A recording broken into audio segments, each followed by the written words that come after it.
Hello hello.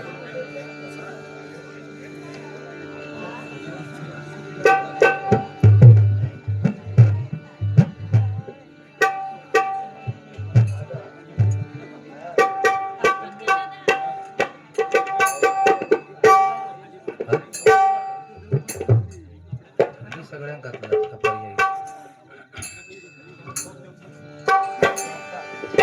Hello hello.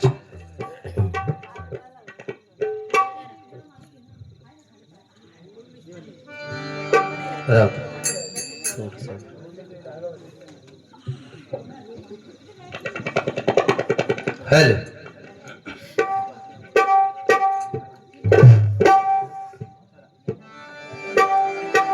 धन्यवाद बुवा. अतिशय सुंदर सादरीकरण बुवाने केलेले आहे. मान टाकता जरा थंडी एका भरली.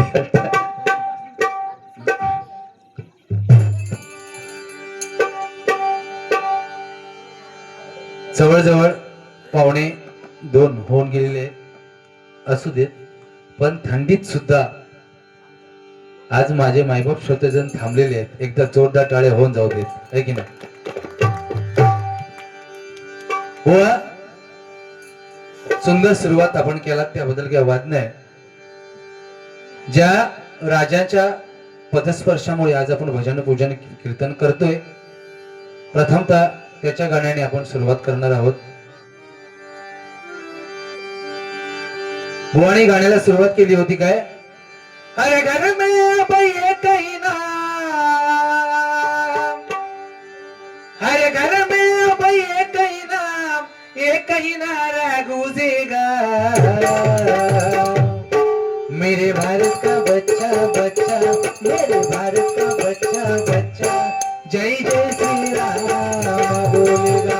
भारत का बच्चा बच्चा, जय जय श्री राम बोलेगा. मेरे भारत का बच्चा बच्चा, जय जय श्री राम बोलेगा.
धन्यवाद की बरी असणं थंडी उडवणार आता मी हळूहळू चहा आली घ्या काय अक्कल प्रत्येकाका फक्त वापरायची कशी कळली पाहिजे बरोबर की नाही काय खरी काय म्हणावं आहे कळला की जग जिंकलाय काय आहे कुरुक्षेत्रामध्ये लढाई व्हायच्या अगोदर त्या श्रीकृष्णाकडे दोघे जण गेले होते एक दुर्योधन दुसरा अर्जुन बरोबर एक जाऊन पायथ्याकडे बसला दुसरा जाऊन उशाकडे बसला एकाने सांगितलं अर्जुनाने सांगितलं काय काना अरे तुझं सैन्य मला नको प्रत्यक्ष तू माझ्या बरोबर चल आणि दुर्योधनाने काय सांगितलं काना तू मला नको फक्त तुझं सैन्य मला दे परिणाम काय झाला 5 असून सुद्धा तरले गेले आणि 100 असून मारले गेले ही वास्तविकता बरोबर की नाही त्याच्यामुळे हे वास्तविकतेत जगू शिकला पाहिजे सुरकन पी जांभळाची नाही चाय हाती हळू पी भाषी आरुष दळवी यांच्याकडून 100 रुपयाचं पारितोषिक आलंय सन्मानाने आरुष दळवी यांना उठंड आयुष्य लाभो अशी परमेश्वराची प्रार्थना करतोय बक्षीस स्वीकार करतोय धन्यवाद त्याचप्रमाणे सन्माननीय आमच्या सचिन सुतार साहेब यांच्याकडून हे 100 रुपयाचं पारितोषिक आलं होतं मनपूर्वक स्वीकारतो त्यांना देखील उदंड आयुष्य प्राप्त व्हावं अशी परमेश्वराची प्रार्थना करतोय बक्षीस स्वीकार करतोय काय आहे 4 परत एका रेशनिंग फ्री आणि बाकीचे जे घेतात ते रेशनिंग फ्रीज घेतात ती योजना सगळ्यांसाठी 4 रुपये रेशनिंग म्हणता जांभळे म्हणता वर हल तू खाली नको कवटा फुटती माणसाच कवटा असत आज नका कळली अरे काय तुझ्या मान्यवर अवदसा बसलेली आहे की काय कवटा अरे काय सांगता म्हणता दुसरा विषय एक महत्वाचा मुद्दो ट्रेन का म्हणता जांभळे चढलो आणि खय दहिसरच्या पुढे त्या नायगावच्या ब्रिज वर गेलो आणि गर्दीत कोणाचा खांदवला भैयाचा अरे मी जीव देईन जीव मराठी म्हणून मी जीव देईन पण भैयाचा खाजवणार नाही तुझ्या मान्य अरे एका ट्रेन मध्ये 2 जण करणार काय मी पुढं तो सांगता भैयाचा खांदा अरे ह्याच्या पाठी मी ह्यो माझ्या पुढं आणि ह्यो बघा सांगता जांभळे म्हणता पाणी जास्त झाला पटात आता म्हणता ठवरत नाही जोराची झाली मी म्हटलं बघू नको नाला सोपारा येईपर्यंत काही विषय नाही आहे तवसर म्हणतात म्हणतो नाही तवसर कंट्रोल होणारच नाही मी म्हटलं मग करून टाक समोरच्या खिशात तो म्हणता माणसात आहे काय काय मानेवर होदसा बसली तुझ्या समोरच्या खिशात करू सांगतास ते का कळणार नाही मी म्हटलं मी तुझ्या खिशात केली तुला कळला कच्चे वाटते घरघर वाटते बाई काय हा प्रकार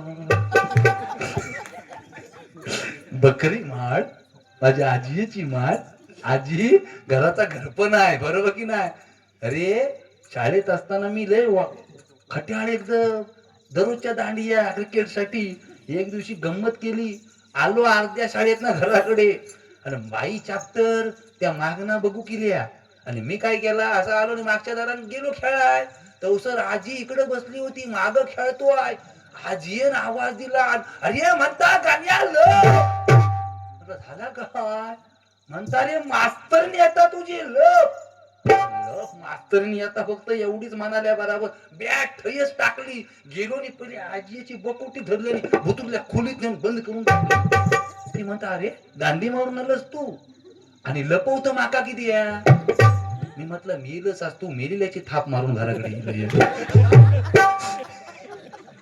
ऐकलं अरे आई आपली करामत जाम रावण सीताबाई म्हणाला घेऊन गेलो 24 रामायण आहेत किती 24 आमका माहिती किती आहे 3 हनुमत रामायण तुलसीदासी रामायण वाल्मिकी रामायण 3 चौथा रामायण सांगतोय विभांड ऋषी मार्कंडेय ऋषी याच्या संभाषणातून चौथ्या रामायणाची उत्पत्ती आहे त्याच्यामध्ये सीता ही रावणाची मुलगी सांगितलेली आहे कशी तर मगध नावाचे जे ऋषी होते ते कलशामध्ये अमृत निर्माण करायचे आणि गंगा मातेला अर्पण करायचे मंडळी पण काय झालं रावणाला एक खोडी होती तो काय करायचा ऋषींचा मुंडका छाटून टाकायचा पण काय झालं तपश्चर्याला बसले आणि अमृत निर्माण कलशामध्ये झाला.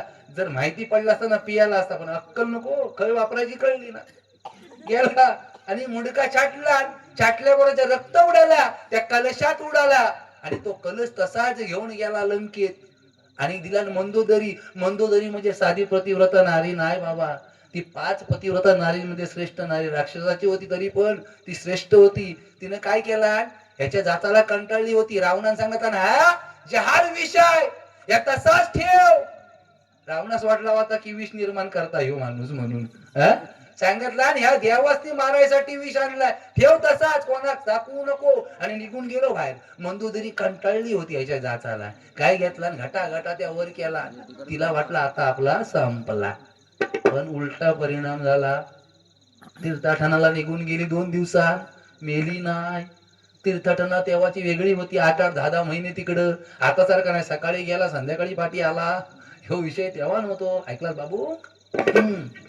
तेव्हा 8-8 महिने, 1 वर्ष गेला, दुसरा लगेच पहिली त्याला असा नव्हता. तुमका किती आहेत? किती? 2? अहो मुला किती? 2 ना. माझी आपली 2.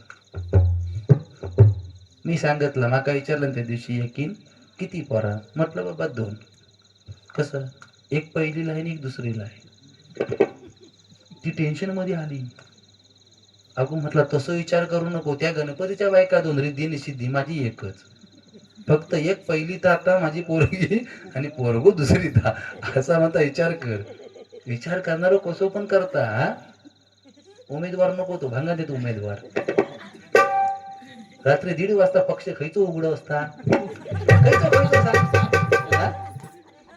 अरे संसार काय लोकांना सांग, आमचा उमेदवार तुमच्या पक्षात येऊ इच्छितो. कांदा लाव त्या उमेदवारास.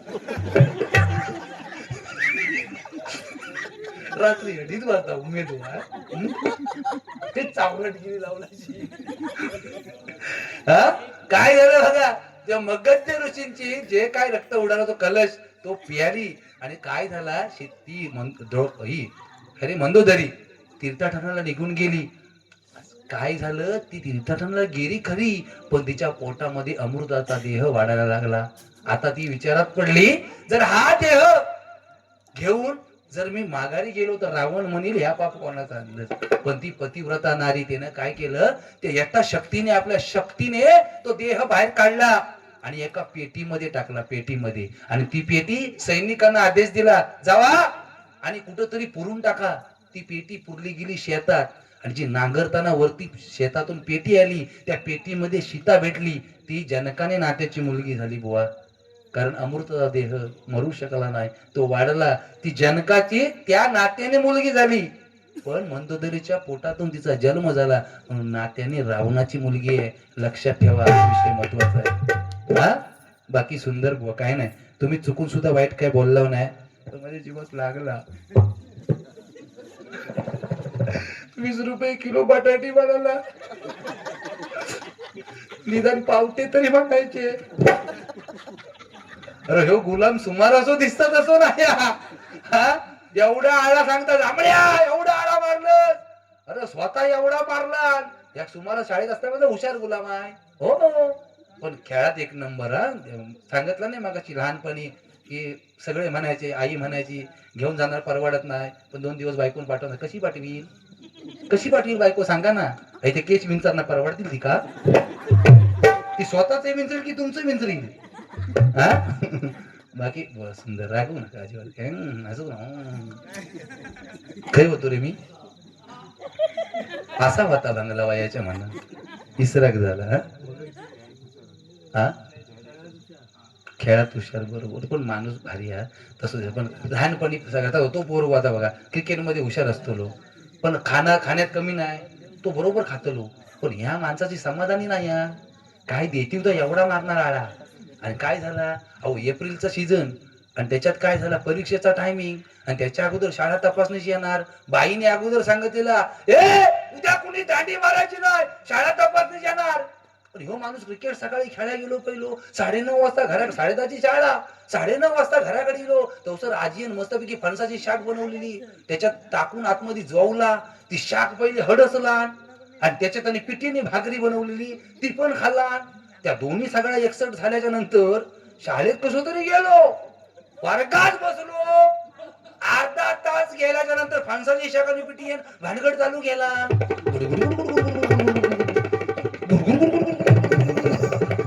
हो पाठ धरा.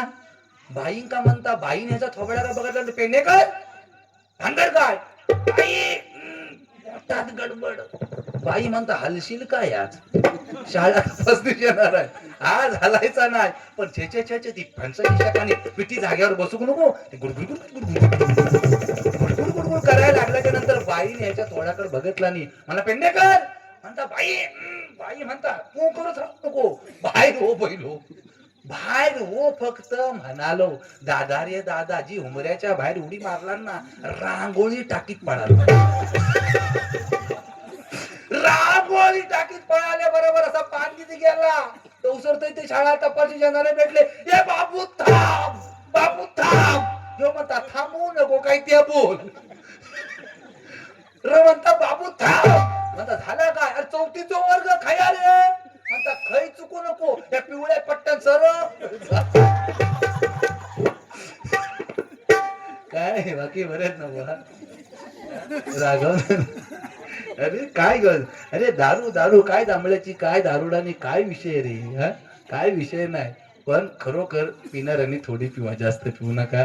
पण का तुम्ही दारुड्याच कितीही काही करा, पण तो आपला तर खरा केल्याशिवाय राहणार नाही. शंकराचं मंदिर होता आणि त्या मंदिराजवळ त्या पिंडीजवळ यायचो तो. संध्याकाळी 7:30 वाजला की येणार आणि त्या पिंडीकडे बघायचं, काय शंकरशेठ, शंकरशेठ बरं आहे ना येतो हा जायचा. पण चंडाळ चौकडी बसलेली असायची पोरा. दररोज 7:30-8 वाजलं की हाय आता काही शंकरशेठ बरं आहे ना जाता. पोराने म्हणले हाजीची गंमतच करायची. त्या शंकराच्या पिंडीच्या बरोबर पुढच्या अंगाला गणपतीचा फोटो ठेवला नाही. गणपतीचा फोटो ठेवला आणि 7:30 वाजले बरोबर टाइमात तो माणूस आला. एकदा बघितलं काय गणपतीराव, गणपतीराव पप्पांना सांगा मी येऊन गेलो म्हणून. अरे काय काय नाही खाजून काय भैयांचा खाजून, ते भैया किती कमवतात ते बघा. आम्ही मिळाला मराठी मराठी करून. हा पण काही नेऊच नको, एकटा सगळा खाणार. आई शपथ काही नेऊच नको, मोठेपणा एकट्याच हवी, बस संपला विषय. जांभळं मारण देत. अहो काय सांगू तुम्हाला, मित्राची बायको अचानक ऑफ झाली माहिती आहे. मला पेंडेकर बुवा चला मला काय जास्त जमणार नाही, तुम्ही चला. गेलो घेऊ. गेल्याच्या नंतर आपला तो फोटो समोर रड हो. मी आपला गेला हे माझ्या मागं उभा. म्हटलं अरे काय आता त्या काय कोणाच्या हातात आहे काय, बरोबर की नाही. आलेलो माणूस जाणार. अरे मित्रा म्हटलं काय टेन्शन घेऊ नको रे, ही काय तुझी एकट्याची आई ऑफ झाली होती त्याची बिचारायची. म्हटलं अरे काय ही तुझी काय एकट्याची आई आहे काय, हा ही माझी पण आई आहे, सगळ्यांची आई आहे, अख्ख्या गावाची आई आहे. येणं त्या सगळं ऐकलं. जांभळ्यान कसा सांत्वन केला ना आयशीचा मित्राचा. गेला 15 दिवस गेलं. माझ्या मित्राची बायको गेली. बायको गेली हे ना त्या माका सांगितलं नाही. जांभळ्याच मोठा पण भेटून एकटाच गेला. तो विचारू त्या फोटो जवळ बायकोच्या डोळ्यात टिपा काढता. ह्याच्या लक्षात आला जांभळो काय बोललेलो. खांद्यावर हात टाकला. अरे म्हणता मित्र रडू नको रे, आज तुझी बायको गेली. तुझी बायको नव्हती रे ती, तुझी एकट्याची नव्हती रे ती, माझी पण होती रे. तर फक्त माझी नव्हती, अख्ख्या गावाची होती रे. का काय कलिंगडा सुजवून टाकला नव्हती तेव्हा. असं देवन काय नाही बाकी सुंदर. शेजारने हा ह्यो कशा मान टाकता मला कळत नाही. काय आहे काळ पहिल्याचा वेगळा होता रे, बरोबर की नाही. 12 पोरा मगाशी सांगितलं सत्य होता बुवा. पूर्वी नाव घेता लोक बायको लाजायची नवऱ्याचा. आता नाव काय वो सोडा. गणेश तर हे गण जनार्दन हे जानू, कोणाला संदीप ए शँडी आतून लव कुंडी घासात बस भांडी. त्या दिवशी मित्राच्या घरात गेलो होतो. त्याने आवाज दिला बाबू चांबळे बुवाले चाय घेऊन ये. माका वाटला बाबू म्हणजे असा बारका बाबू चाय घेऊन येईल.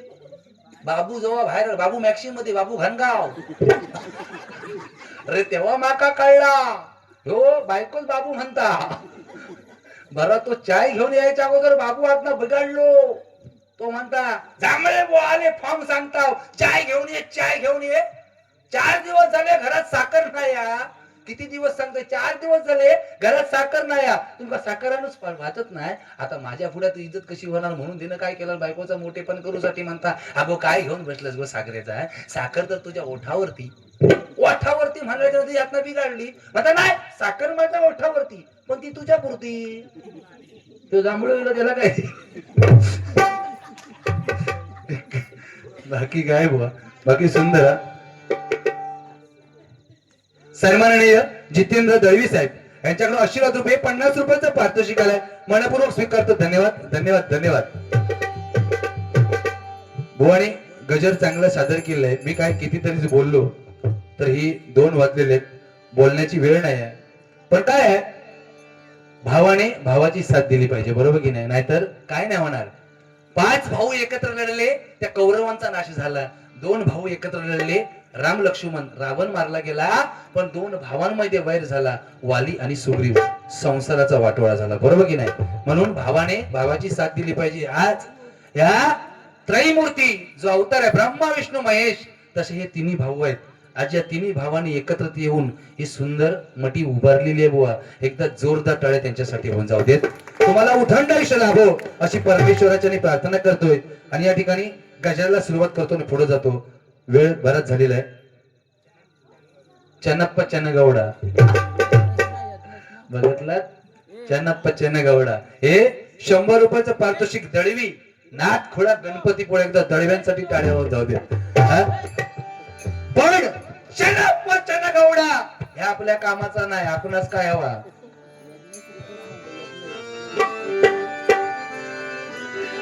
नको चन्नप्पा चन्नगौडा, आम्ही शेतकरी आहो, बरोबर की नाही? काय म्हणतो बाबा? थांब तू टेन्शन घेऊ नको, मी आहे बस. नको चन्नप्पा चन्नगौडा, धर हातात रे फावडा. आपल्यासाठी फावडा महत्वाचा आहे बुवा, कारण शेतकरी. नको चन्नप्पा चन्नगौडा, धर हातात रे फावडा. आई बघ हा केवढा, बुवा ठेव जपून रे तेवढा. अरुमुरु अंबतू अर्थ कळता काय? नाही माका देवा शपथ काय कळला नाही. एपडी इरका इल्ला ना नल्ला इरका इल्ला. तुमका काय कळला? चन्नप्पा चन्नगौडा, नको चन्नप्पा चन्नगौडा, धर हातात रे फावडा. चन्नप्पा चन्नगौडा, धर हातात रे फावडा. आई बघ हा केवढा, जपून रे तेवढा. आई बघ हा केवढा, जपून रे तेवढा. आई बघ हा केवढा, जपून रे तेवढा. ह्या फावडा आपल्या कामासाठी येणार आहे, बरोबर की नाही बुवा? बाकी काय नाही, सुंदर. बाकी या तुम्हाला काय बोलणार ना, जेव्हा शपथ रामदेव भाऊ माझ्यावर भडकलात तर लपडा होईल. पांचाळ बुवांचं एक गाणं होतं, मगाची फरमाईश होती. तू सुख करता तू दुःख हरता. यज्ञेश या ठिकाणी यज्ञेश मोंडे साहेब, छोटे मोंडे साहेब यांच्याकडून ₹200 पारितोषिक आहे. मनपूर्वक स्वीकारतो. आमच्या यज्ञेश साहेबांना उदंड आयुष्य लाभो अशी परमेश्वराची प्रार्थना करतोय. बक्षीस स्वीकार करतोय. आमच्या यज्ञेश साठी एक गाणं. आमच्या पप्पांनी गणपती आणला, आमच्या पप्पांनी गणपती आणला, पप्पांनी गणपती आणला, आमच्या पप्पांनी गणपती आणला. शंकर आणि पार्वती मांडीवर बसलाय गणपती. शंकर आणि पार्वती मांडीवर बसलाय गणपती.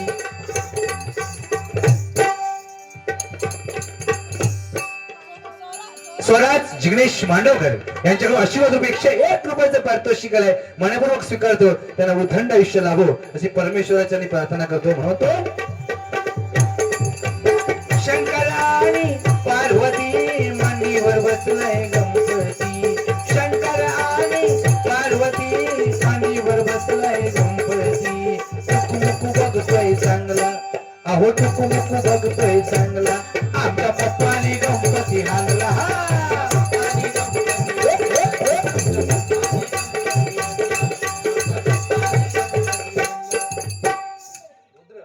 वा, यानं जोर धरला नाही बाकी.